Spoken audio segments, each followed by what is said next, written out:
Right then, this is a very quick walk around, and this is for a Vauxhall Zafira. It's a 2-litre diesel Elegance with 93,000 miles on the clock. See here, 2003 model. It's a 7-seat version. It's actually been kept very well. It's been serviced 15 times, I do believe. Lights and lenses are clear and intact, and front bumper is generally very good, apart from the odd suicidal fly. Bonnet, really clean. Can't see any obvious stone chips there. Near side of the car, generally very good, and the panels light marks, most of which will just polish straight off, but there are a few obviously. Alloy again good. A little bit of a mark on the wing mirror housing there, which could be easily touched in. The panels are generally very clean. Little indentation and mark, which will, there's a mark will polish off straight away. Rear alloy good. And around the back of the car. And very tidy indeed, actually. And then to the off side of the car, driver's side. Again, very smooth in the panels. There's the odd sort of minor indentation, as you'd expect. A few little light marks on the alloys. There's a bit of, this panel's got dull paint on the top. It's hard to see in the video. It obviously looks like it may be painted, but it is duller than the rest. So the video may not pick that up, but it is definitely duller. But the remaining panel's good, final alloy very good. So externally, actually for a car of its age and mileage, it's actually very tidy indeed. Just that one top panel that's a little bit dull.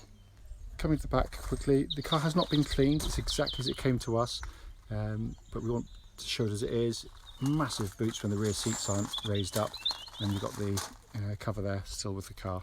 Coming to the back, they have a huge amount of room, to be fair to them, in the back here, and a clean of the car will make the car very nice indeed, but it's actually very clean indeed. It just needs just a little bit of sort of TLC really.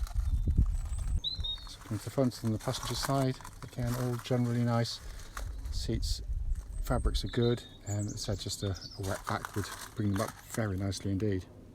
Finally coming on the driver's side, and obviously this is the area that's going to take most of the wear, and the seat does show signs of wear obviously. But as I said, probably better than most of its age and mileage. Before I forget, as I mentioned in the video, the advert rather, the headlining there, as you can see, is sagging at the back. It doesn't go near your head, but that's why this is a little bit cheaper than it really should be. Just try and show it as best I possibly can. So inside the car now, engine's running this section, so dash can be seen illuminated, and actually all in really rather nice order there. Just a bit of wear, you can see on the gator there, which you'd clearly expect. And coming to the binnacle, got 93,478 miles. Aside from the fuel light flashing, got no warning lights on the dashboard at all. Finally, just to show you, owner's manual pack and lock and wheel nut key is both here and present with the car. Right then, this is a quick road test video, and this is for a Vauxhall Zafira, and it's a 2-litre diesel Elegance. Car is registered VN03DFX, and mileage currently is 93,473 miles. The reason we do all these videos is very simple indeed. Regardless of the price or age of the vehicle, we like to try and do it on every single one of our cars. That means that if you're looking online in our adverts, you actually get to see our cars in operation. And we feel it's very important, because we know to our cost just how frustrating it can be to go and see a car which can look perfectly good in the description and photographs, but when you get there and drive it, you find out it's got a fundamental issue which you'd much rather have known about before setting off. So that's why we do it. This is clearly, it's a part exchange that's come into us. The chap bought a Honda Civic Tourer from us. But obviously we specialise in Hondas and to a lesser extent some Lexus cars. So when the non-Hondas and Japanese cars come in as part exchange, we like to get them off the website as quickly as possible, but basically offer them at a price far lower than we would ordinarily do. So that's why we do it. So I'm just checking the electric windows as I'm driving along, so I'm just which are all working. Engine starts absolutely instantly and settles to completely smooth, even idle. There are no warning lights on the dashboard at all relating to the engine or any other part of the car. temperature gauge I'll do a little bit later in the video actually, so let's pull the armrest down to stop it rattling away. The only warning light showing currently is for low fuel. Obviously fuel in there, we'll soon get rid of that. But the engine pulls very, very well indeed. You know, obviously you'll notice the diesel at low speeds, but when you're up and running, it's actually very quiet indeed, I have to say. We used to sell lots of these many, many years ago, so it's kind of going back in time for me, this one.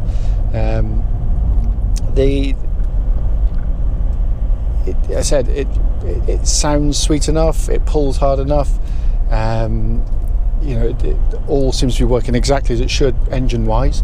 And they are, you know, very, very economical units as well, I have to say. But all seems good in that respect. Clutch on the car feels, again, lovely and smooth in operation. Bite point is good on the clutch pedal as well, so suggesting all is good internally there as well. Gearbox, 5-speed manual gearbox. Okay, again, the gears engage absolutely fine. There's very little kind of slack in the gear linkage. It all feels sort of nice and tight there, so that's, again, all stands well. You know, obviously, as you know from the advert, the chap has serviced it very well over the years, and it does show as soon as you drive the car, because it feels much tighter on the road than you probably would expect for a car this age of mileage. But so clutch, gearbox, engine all seem to be actually very, very good at this stage. Steering of the car, again, feels nice and tight on the road. I think when I asked the chap, I think they said they'd had a power steering pump fitted, cost them about £600 or so. It wasn't cheap. A year or two back, so that obviously been done, but it does feel very, very tight on the road. There's no vibrations at this speed or any speed up to the legal limit, and it tracks absolutely dead straight, but just feels nice and taut. It really does. Same goes for the suspension, because what I'm looking for on road test videos on any car of any mileage is when you hit a bump, are there any kind of nasty sort of knocking, clattering noises that come through the car? And there are none, actually. It again just feels very, very tight indeed in that respect. The car rides very comfortably. You know, it certainly is not a sports car, but it goes through the corners really rather nicely, holds its line very well. You know, it's obviously designed predominantly for family use, and you can see that it's set up for it. But it feels, as I said, you know, a very comfortable place to sort of drive long distance. I hired one of these many moons ago when I went on a trip around Ireland, and I'd say I was very impressed by how comfortable it was over the longer trips, but also how economical the thing was on when we went there as well. I'm going to do the brakes. I've got to turn around in a second, so I'm going to give the brakes a bit of a stamp, leave the braking a little bit later than I ordinarily would. So just give them a bit of a thump. Yeah, it's a nice solid brake pedal on the car. What I'm really looking for actually is on that first application, what you just don't want to feel is any kind of vibrations or pulsing through the brake pedal, and there's nothing at all. It's very, very good indeed. Inside the vehicle, the first thing you notice is actually it's actually very well made. It hasn't got loads of kind of squeaks or rattles or all that kind of stuff. It actually feels just very quiet. You know, there was obviously the odd thing here and there, but you can hardly notice anything.